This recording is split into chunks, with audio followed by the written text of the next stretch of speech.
Mhm. It's recording.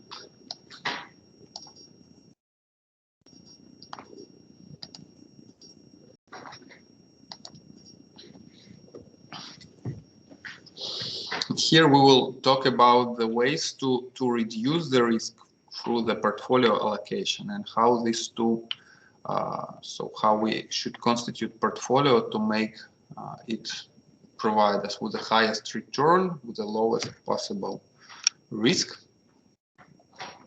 And we will discuss the logic behind the portfolio theory, also revise the relationship between risk and return, and discuss the concepts. So we will talk about the efficient frontier, security market line, how to draw them, how they are organized, and all things related to the forming the portfolio, how to put assets together to make our return highest and as low risk as possible.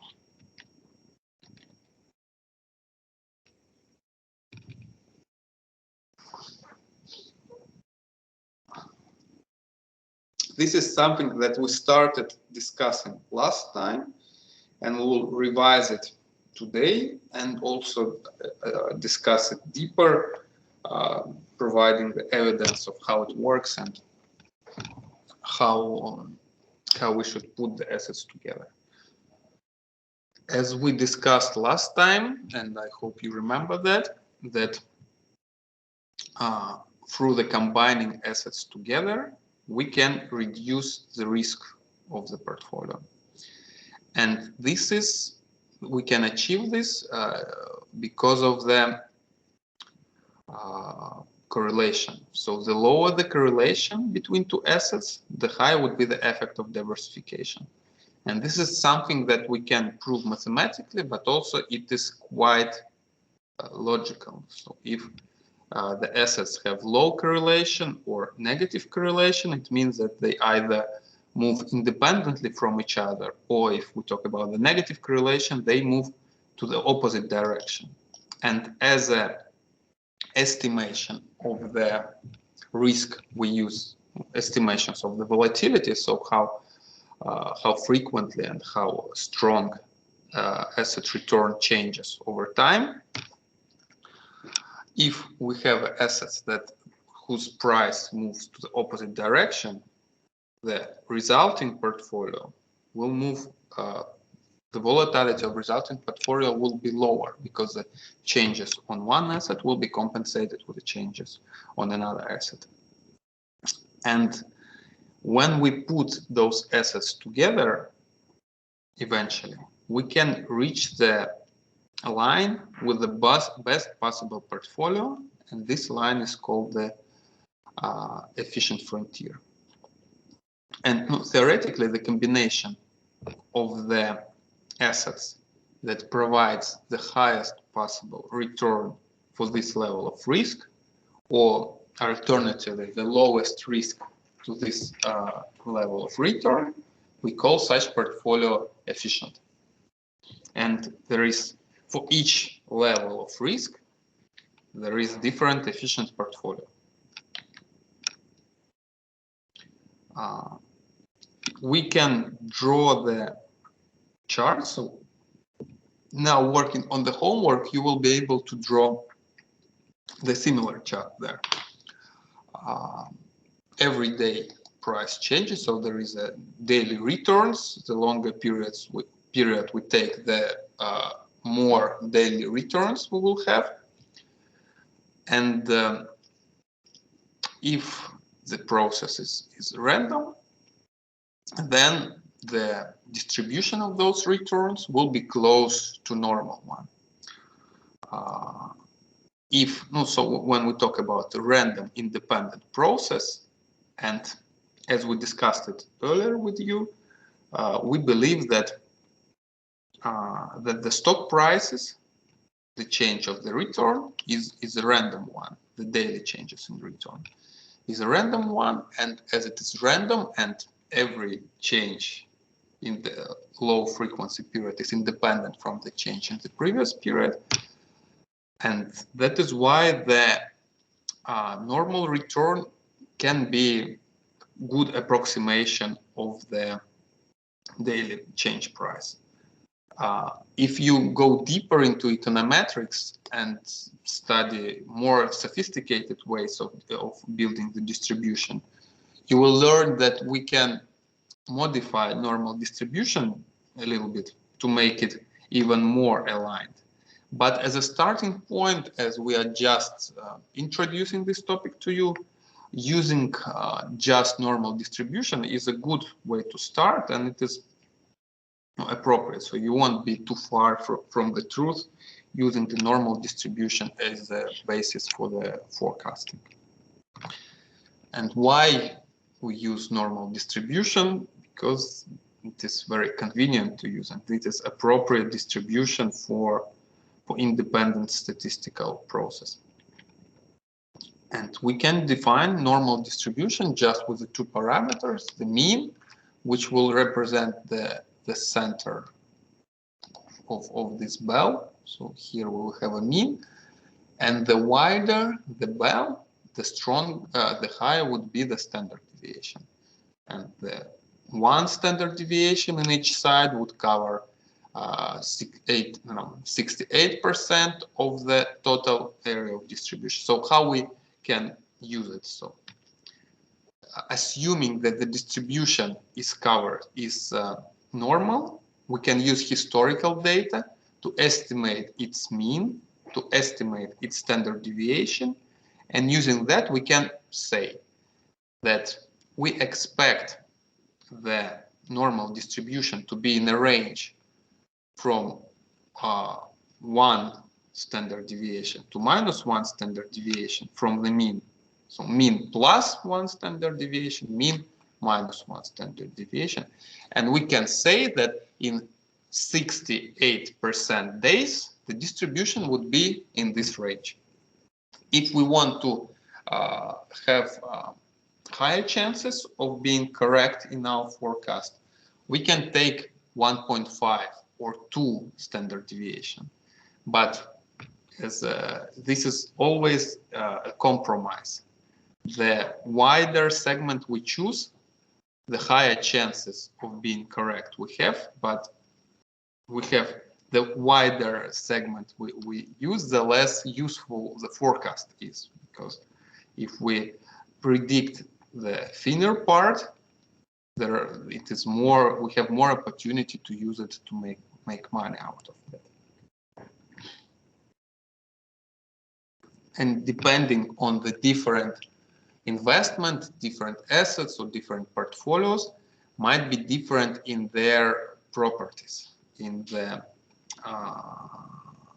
mean and in the standard deviation of the returns that they would generate. Could you tell me which investment is better here? And by better, we mean we have two parameters to judge. We have a risk and we have a return. Lower the risk, the better, higher return, the better. So could you tell us which investment is better out of those two, and why, which parameter is better?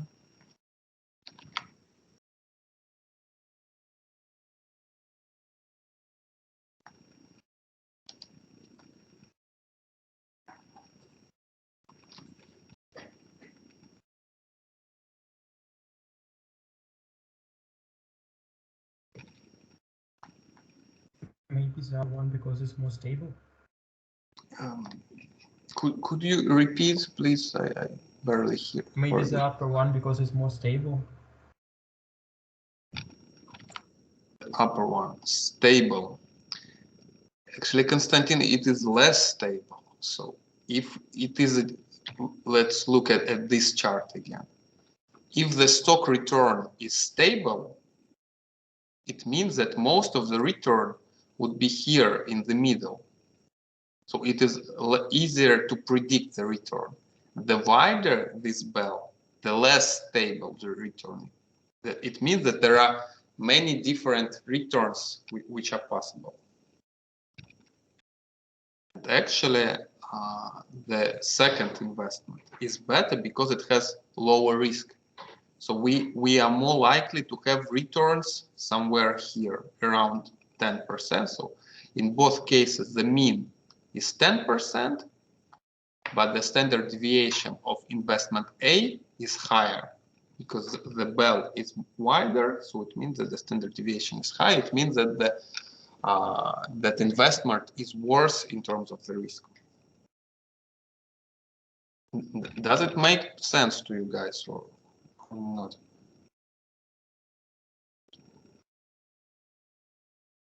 It makes sense. Makes? Yes. Yes. I briefly repeat just to make sure that it is clear. We have some time interval, and every day we estimate the return, daily return, and there will be, let's say, 1,000 returns. Here we have a percentage of days when the return was between in each of those intervals. So interval probably 0.1%. So for example, between minus 1.4 and minus 1.3, we had, it was 2.5% of all days where return was in this part. And each bar represents the same thing, just for the different returns. And the wider this figure gets, the less likely we are to guess. So it means that the return was more volatile. And it means that the stock is more risky because it is more difficult to predict what return would be, and the return changes higher and more frequently. Let's compare these two. No, this is easy. I believe you can say which investment is better among those two. The one that is like below, because it, investment C, because it has the higher mean of return. Yes, like, yes. The deviation and the probability are the same. Yes, yes, absolutely right, Anastasia. There are two main features which we use to estimate our investment, risk and return. And here, risk is the same as the bell has the same width, but return, expected return for investment C is higher. And that is why this investment is better. Then let's put some perspective on the things that we just discussed, some practical perspective, and consider set of the stocks. And we have historical data of those stocks. Each line represents different stocks. So Caterpillar, Microsoft, Consolidated Edison. Do you familiar with all of those companies, or some of them are not clear?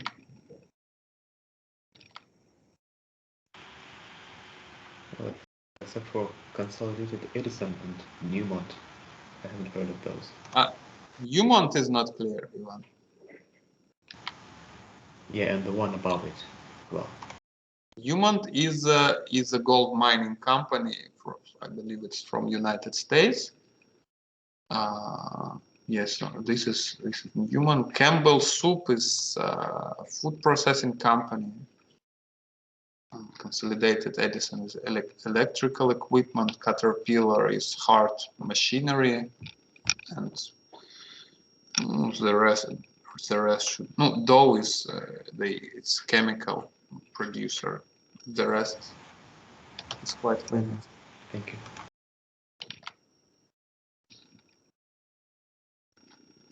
And one of the points we offered you, the homework that you will have, is to introduce you to the business world. So there are a lot of different companies, and as a person in management education and business education, you should be familiar with the main companies globally. And the good way to do it is to study finance and study stock market, because almost all global firms are there.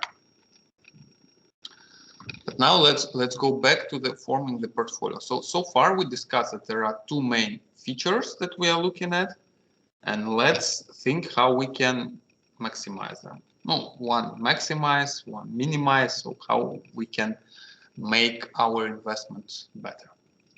This is the example from the previous class. Then we make the portfolio of two stocks, Johnson & Johnson and Ford. We put them together. We know what is the return of those stocks, what is the standard deviation, and we have the fraction of each stock in the portfolio. And depending on the historical data, on their correlation, we'll have different return. We will have different standard deviation depending on that, as we just discussed. And this is how it will work. So at this dot here, we have standard deviation and return of Johnson & Johnson. So this is 8% return and 13.2% standard deviation. So here it is. Ford is here. It has way higher return, which is 18.8%. So it will be somewhere here. And the standard deviation is 31%, also way higher. So it is more risky, but more it provides a higher return. And then, depending on the actual correlation of the coefficient, we'll have different results in the portfolio. If the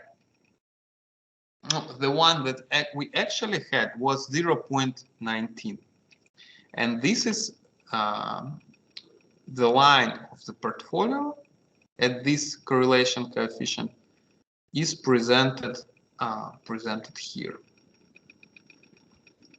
Here is the line. If we have,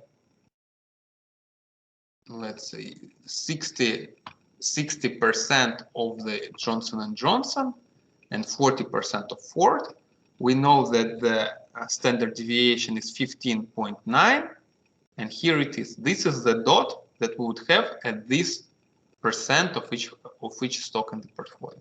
If we increase the fraction of Johnson & Johnson, the performance of the portfolio will be somewhere here, here, here, until we reach this dot where we have 100% invested in Johnson & Johnson's and 0% invested in Ford, which is here. Here we have 60-40, here we would have 50-50, and so on, and here we have 100% in Ford, 0% in Johnson & Johnson. If, maybe, by the way, you can guess, so the line for 0.19% correlation coefficient is a blue line. And here on the chart, we also have a lines, dotted lines, one for the correlation of 1, and another for the correlation of -1. So different set of the portfolios for those two cases. Could you guess which one for the case of the correlation coefficient of 1? If the stock prices are perfectly correlated.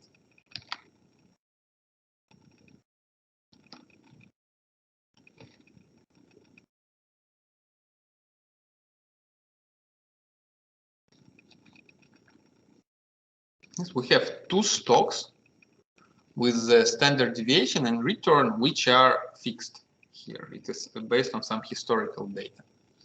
And what we can change the fraction of each stock in the portfolio. And depending on correlation coefficient, we'll have different results. As we just discussed, as if the correlation coefficient is 0.19, all the possible combinations will be plotted along this blue line. If we have correlation coefficient of 1, they will be plotted either along this line or along this line. And this is something you can tell me now. Please, please. It is manageable.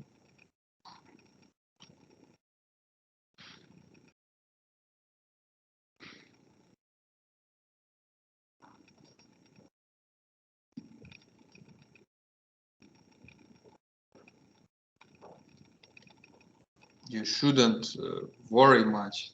There is no penalty for incorrect answer, and you have very good chances to be right because there is just two options. There are just two options here. So please try.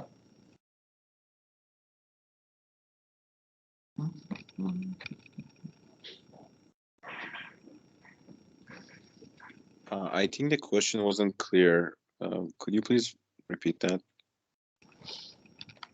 Not clear. Okay, we have two stocks and we can put them together in the portfolio.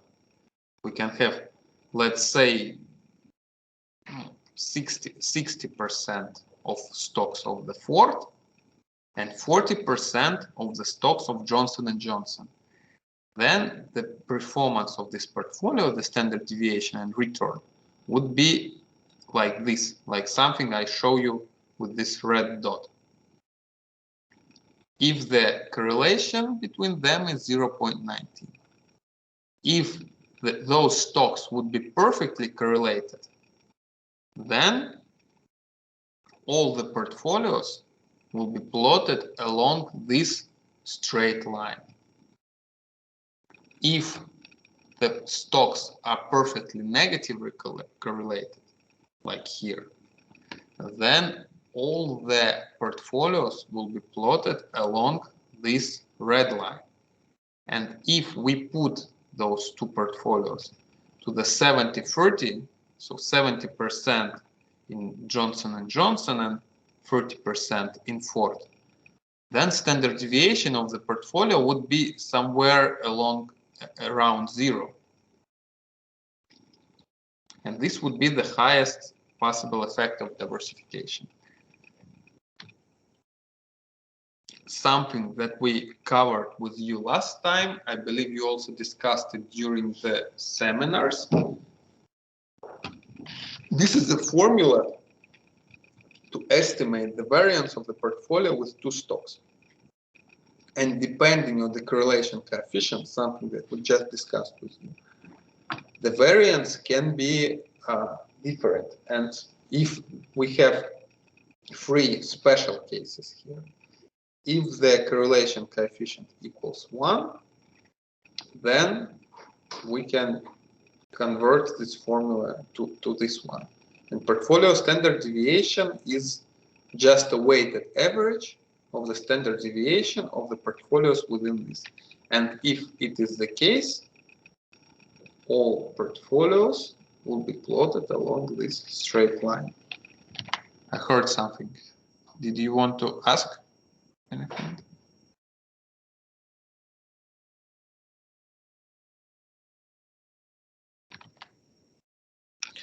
If we have this case and the portfolio and the stocks are perfectly negatively correlated, then we can use the formula of the square of the negative of the product of the substitution, this one. This would be the case as this line. All other cases would be somewhere here in between those two.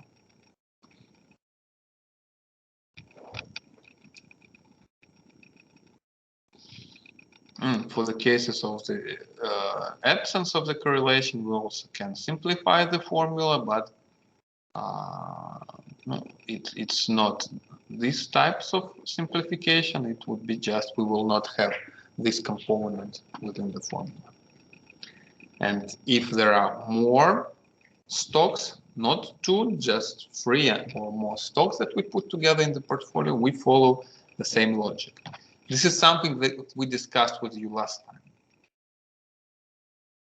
And here, again, let's discuss how we put stocks together in the portfolio. We just talked about this, but now we go from the different side on this. We have the return, we have the risk, we have two stocks, and depending on how we put them together, we will have the portfolio. Yeah, so if everything invested in A will be here, if everything invested in B will be here, if we have 50% in each, will be somewhere here, and so on. Depending on the fraction of each stock in the portfolio, we'll achieve some of the results along this line. Then we can put one more stock there. So we have stock A, stock B, and then we put stock N there as well.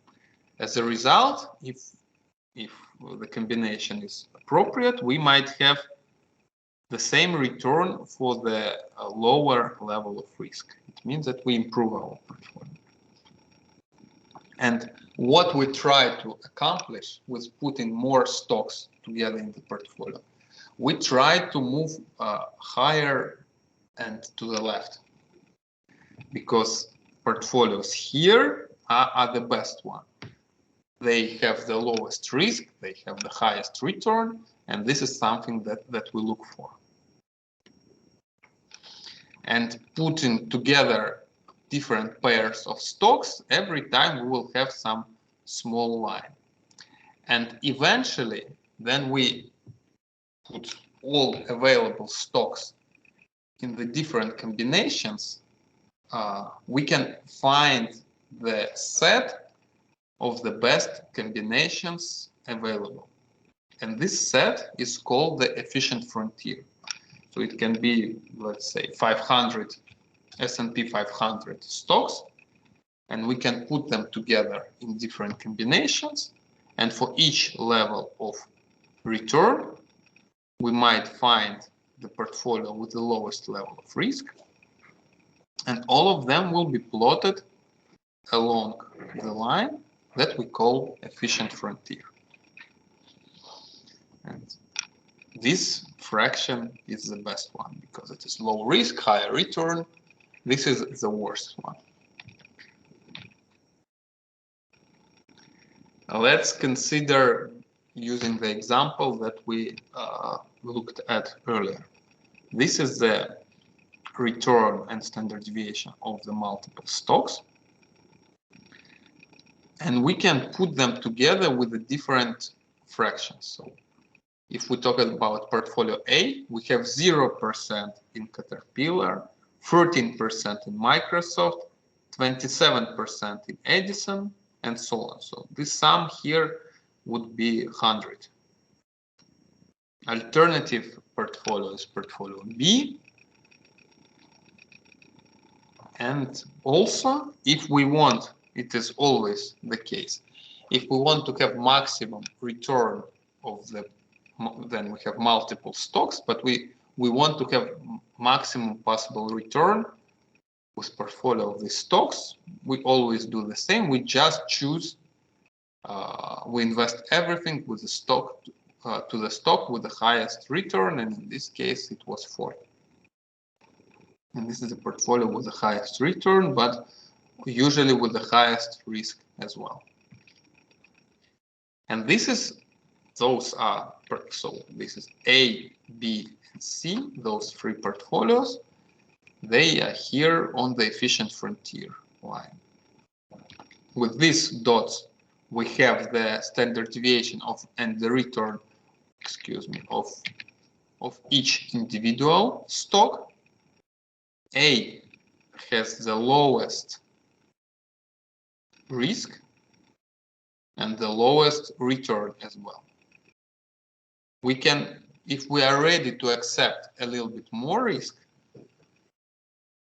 we can have way better return. So this is a little bit further. This is a little bit further to the left, as the standard deviation of portfolio B is 10.35. and standard deviation of the initial portfolio is 9.14. But the return is higher by more than 2 percentage points, so it's probably worth doing. Here, along this red line, we have different sets of the portfolio, and the point that we choose on this on this efficient frontier depends only on our preferences. I think last time or 2 classes ago, I received the question of how we choose the portfolios. If we have higher return, we would have higher risk, and how we can tell which portfolio is the best one. Which one is the best for you is determined just by your preferences. The only point is that you should choose among the efficient portfolio, among the best portfolios, and the best portfolios are the ones that are presented on this red line. So it is suboptimal to choose investing in any individual stocks except for Ford because it has the highest return. Invest in any individual stocks apart from those is suboptimal because we can have, instead of investing in this stock, we can invest here, have way lower risk and higher returns. And this investment is just better. There is no other constituencies. But among the investment A or investment B or any other further point, we cannot say which investment is better.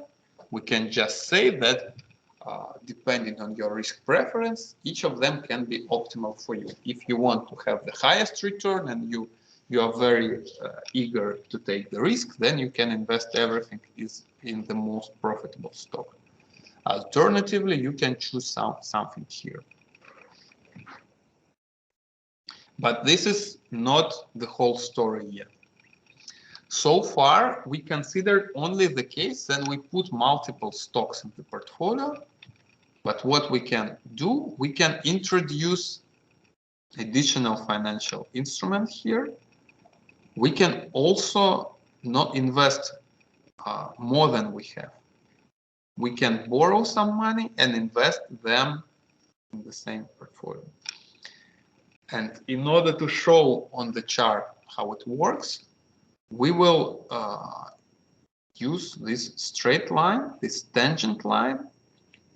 The tangent line starts from the risk-free rate, and it is a straight line which touches our investment portfolio and our efficient frontier somewhere.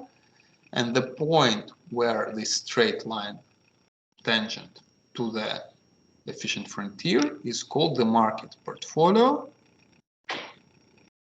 And what we can do further, instead of investing just into the stocks, we can invest stocks in this market portfolio, combining it with the borrowing or lending money additionally. Let's take a look at how it works again. We determined the tangent point, so we first draw the efficient frontier. We put together all the available stocks in different combinations and draw this curved line, which is called the efficient frontier. Then, next step that we have the risk-free rate, so the rate of the treasury bills. And out of this line, we draw the straight line which touches efficient frontier at one step. So this is a tangent line to efficient frontier. And the tangency point of this straight line, which is called the security market line, and efficient frontier is called the market portfolio. Here it is presented with a point C. And the point C is here. We have 100% invested in the risky portfolio, in our stock market portfolio. Then we have the following result. But what if we want to have higher return and we are ready to have higher risk. What we can do, we can borrow money. We can borrow money and invest them to the same portfolio. So we can borrow money somewhere and invest all those money in this portfolio with the same performance. And what we will have, what return we would have? We have return of the 15%, but we invested 2 times the amount that we have. Not 100%, but 200%. And return that we would have would be this return multiplied by 2, and we borrow money, and we borrow money not for free. We have to pay some interest for borrowing the money, and the interest that we pay according to this model is 5%. So this is a risk-free interest. This the same interest that we would pay. So eventually our return is 25%. So 2 times the return on the risky portfolio minus interest that we have to pay for borrowing this money. And the standard deviation is just 2 times higher. Why it is 2 times higher? Because we invest more than we have. We invested 2 times what we have, and if we have losses, the losses also will be 2 times higher. And that is why our risk is 32%. Alternatively, if we want to be less risky, we can go here in this direction. And what we can do, we can combine this risky portfolio with the treasury bills. So what, for example, would happen if we prefer to invest half of the money to the risky portfolio with these characteristics and half of the money to the treasury bills? Our results would be like that. The return would be 10 because there is 15% return multiplied on 0.5, which is a fraction of this risky portfolio in our portfolio, in our total portfolio. So 15 on 0.5 plus 5 on 0.5 as well, and it is 10%. And the risk, here we combine our risky portfolio with the risk-free portfolio. So this is 16, 0.5 plus 0%. So why it is just like that? Let's look at the formula where we had it. Here is the formula. If we combine 2 assets together and one of them is a risk-free, so standard deviation of 2 equals to 0, like it is the case with the treasury bills, the case that we consider now. Then all this part would go away and we have only this part. This is variance, and standard deviation would be the same without the squares. So how to estimate the standard deviation of the portfolio of risky asset and the risk-free assets? We just multiply the fraction of risky asset on the portfolio to the standard deviation of risky asset. Back where we left. Here it is. Here we have 50% in the risky asset, 50% in efficient frontier, in a risk-free asset, in treasury bills. Then the standard deviation is 0.5, the fraction of these risky assets, multiplied on the standard deviation of 16, so the standard deviation is 8. If we want to reduce risk as much as possible, we invest everything in treasury bills. Then we have 5% return, 0 risk. the lowest return, lowest risk. And the best investment opportunities which are available according to this model are plotted along this straight line. Now we just combination at the tangent point of efficient frontier with security market line. We combine them with borrowing money, with either investing money in treasury bills, in purchasing the T-bills, so lending money to the state, or with borrowing money and invest them to this risky asset. And these are the best investment options which are available. Now, this is something that we just discussed. If we combine risk-free asset with a risky asset, risk-free asset has a zero risk. So the standard deviation of the portfolio of risky and risk-free assets equals the fraction of the risky assets multiplied on the standard deviation of the risky assets. And the return is just weighted average.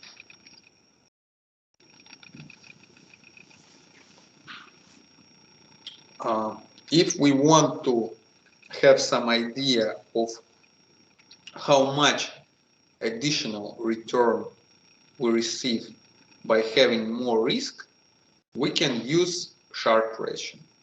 Sharpe ratio is the ratio of the premium in return that we receive for having additional risk.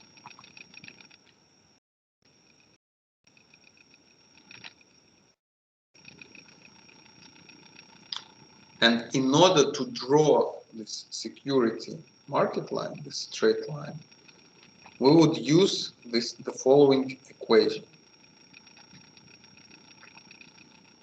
And this is risk-free rate. The straight line started from the risk-free point.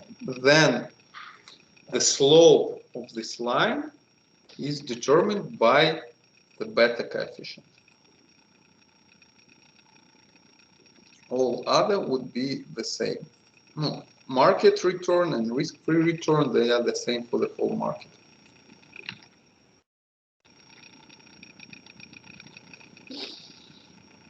And using this equation, so for the different beta coefficient, we have different beta coefficient for different stocks. The beta we discussed last time, how to estimate the beta with you. This is the same beta. And the idea of the model that we discussed with you today, this capital asset pricing model, that for all investment, the return of any investment should be plotted along this straight line. Because in any case, as we just discussed, it is suboptimal to invest in these stocks individually. If it is suboptimal, the stock price would go down and the return of the stocks eventually increases because it will provide the same cash flows, but the price would be lower. And eventually the stock, the return would go up, and using the beta coefficient for any individual stock, we can predict the return that we should have from this stock. And this is the idea of this of the capital asset pricing model.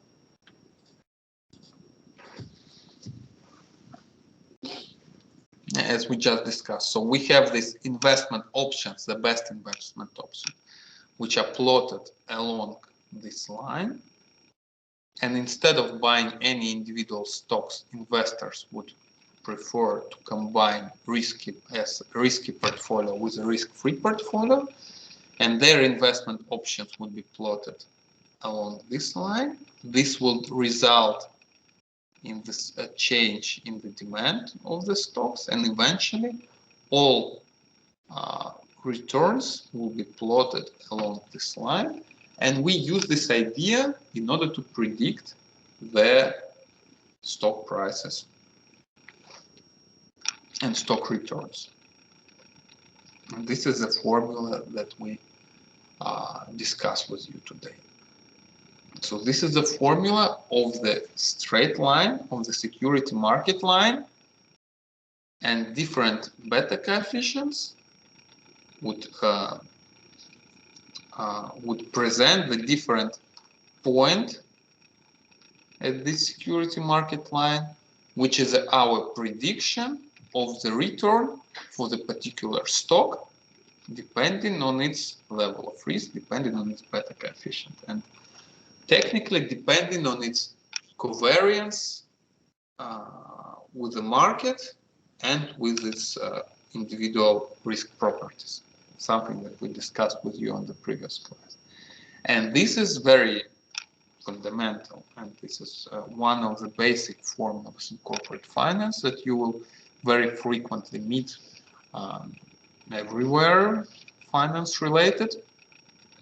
And this is based on the idea of the rational investor that prefer to invest according to the best alternative, according to the alternative plotted along the security market line, an individual dot on this security market line, which the stock price eventually should go to, is estimated with this capital asset pricing model. And in capital asset pricing model, this risk-free rate, market rate, market return, they are the same for any stock. The only thing that is different for different stock would be beta coefficient, because it represented the covariance of the stock with the market, and it is also represents their own individual risk level. There are multiple assumptions behind this model. Of course, it has its limitation and it has its assumption, as any model everywhere. The first assumption is that investors they have competitive. There is a competition on the market, and individual investors cannot affect the price. So price is given to them by the market, this is something we call by price takers. The same investment horizon, as we estimate the beta for some period on Yahoo Finance, for example, I think it is for a year, for 52 weeks, and we make estimation on the same period, so that is why we have forecast for the same periods as well. The assumption of the equal access to all the securities. This is how we estimate the security market line. We use some set of assets, and we assume that all investors have the access to the same set of securities. No taxes, no commissions. So, we have this version of this model is based on the assumption that there are no additional payments involved in the investment process. So actually there are some taxes and commissions, and we can introduce it to the model, but it will make it more complicated. This is something that you can try doing in your research projects.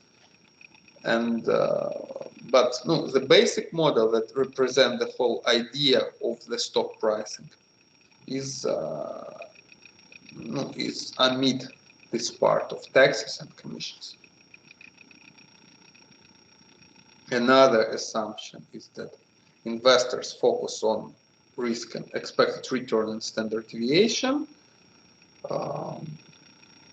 This is mostly realistic assumptions, but these days there are the surge on responsible investment, on ESG, so there are other factors that becoming relevant. That's also, this is one of the way we can adjust the model, but the basic version that we discussed with you today are focused only on those two characteristics.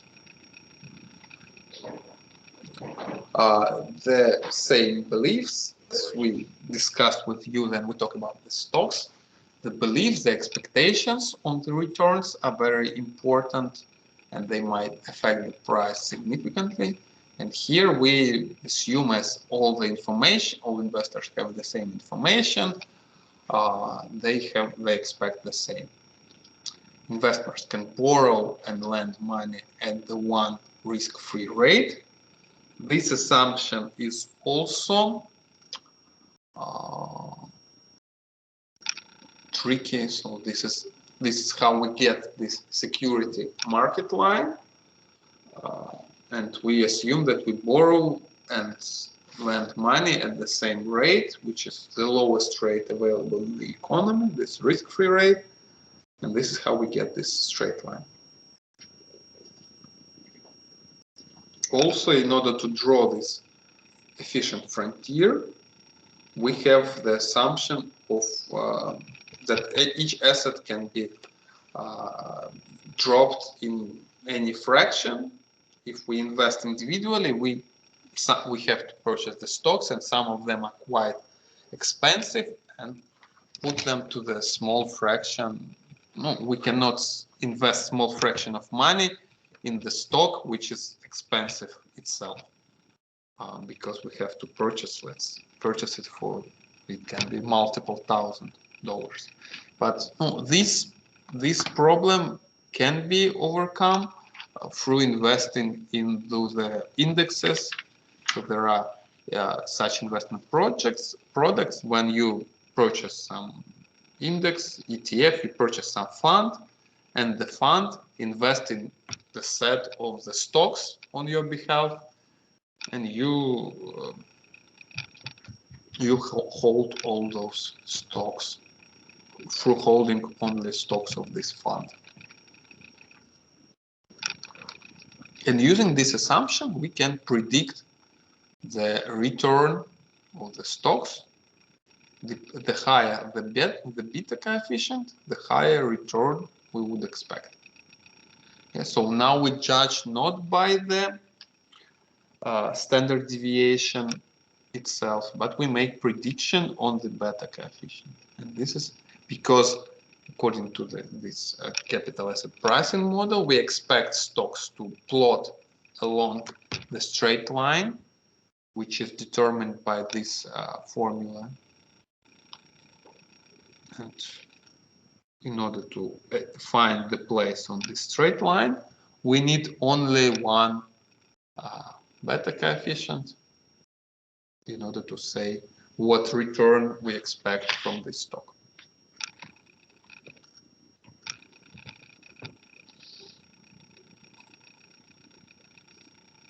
So this is the principles of the portfolio selection that we just discussed with you.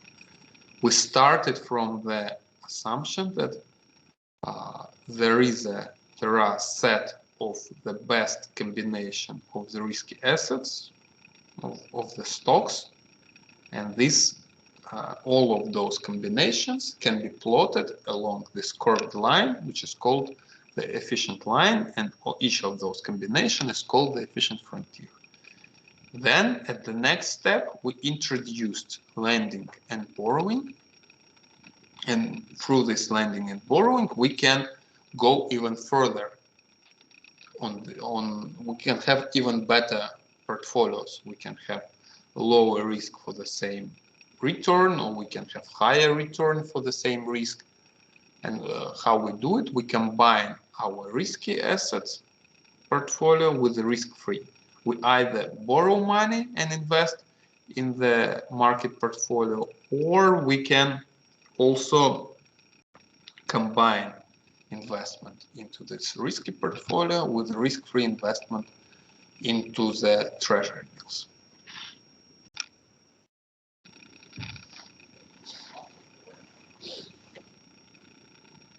Contribution, so how we estimate whether stock is good or bad, we estimate it by its contribution to the portfolio.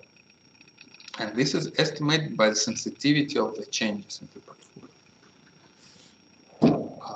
Beta coefficient measures the contribution of the stock to the risk of the portfolio, as it is based on the covariance with the market of this stock with the market, and its individual characteristic of the risk.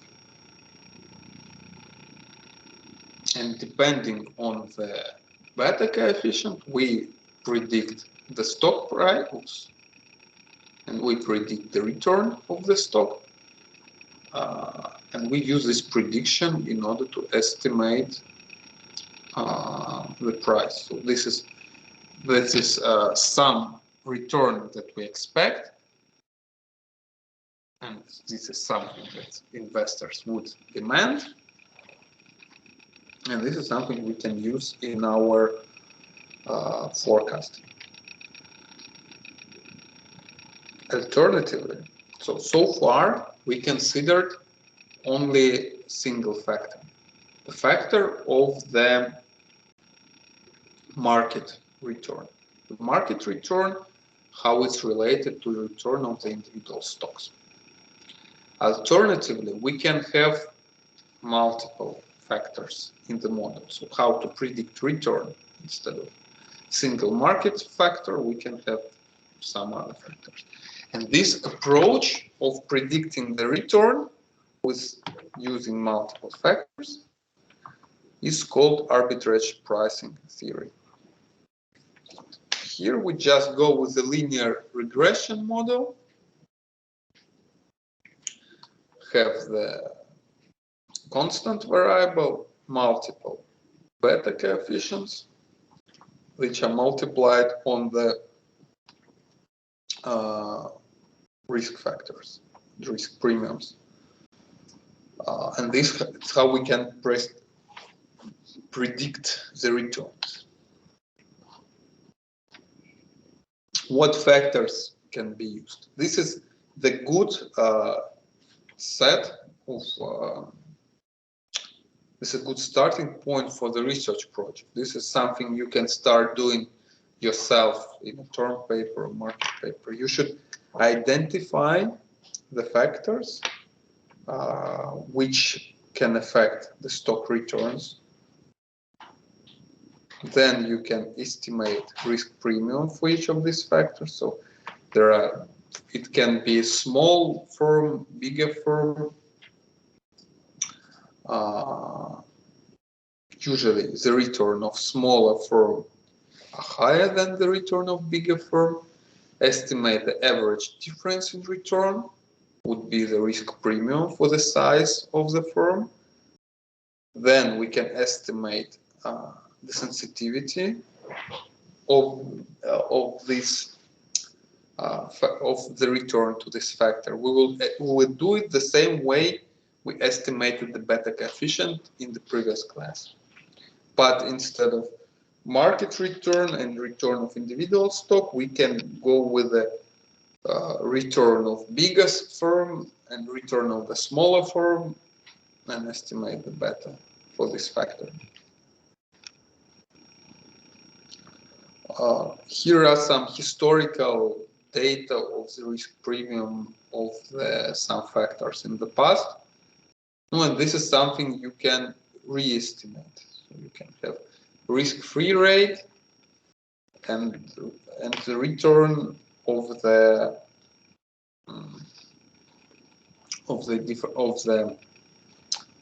stocks with a different factor, or with inflation or exchange rate. So you have some variables that are changing over time, and you can estimate the relationship between the market return and those factors, and estimate the risk premiums. Like it was done in this period, you can do it for newer periods. Three factor model. Among those arbitrage pricing theory, there are some which are well established and quite popular. For example, this three factor model. There is risk premium for the market, the one which is similar to the premium that we discussed in the capital asset pricing model. This one, premium for the size, so smaller firms return minus the firm return of the bigger firms. And book to market factor, return, no, book, it is a price of the assets according to the balance sheet, and market is the price of the assets according to the market price. Higher the book to the market, the less is the market price, so the more likely return to go up. So those stock with the high book to the market are more likely, their return is more likely to go up than the return of the stocks with a low book to the market ratio. Here is a prediction of the return using three factor model. So here is a set of beta coefficient and expected return. Here is the estimation of the capital asset pricing model. We can compare them. So in this case, they mostly similar. For construction, it was construction interest. It was a little bit different, but mostly they are in the same range. And here is, I put the picture of Harry Markowitz, the person who introduced the capital asset pricing theory, and William Sharp, it is his student who developed his ideas and also introduced the Sharp ratio that we discussed with you today. Do you have questions?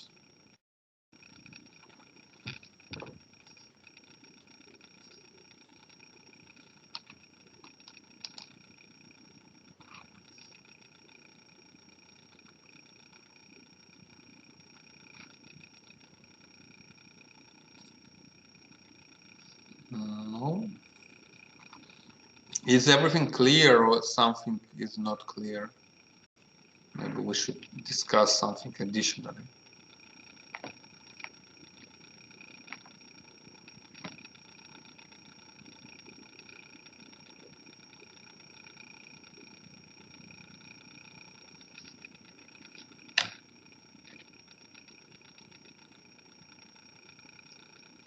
Okay, so please make sure you upload the homework.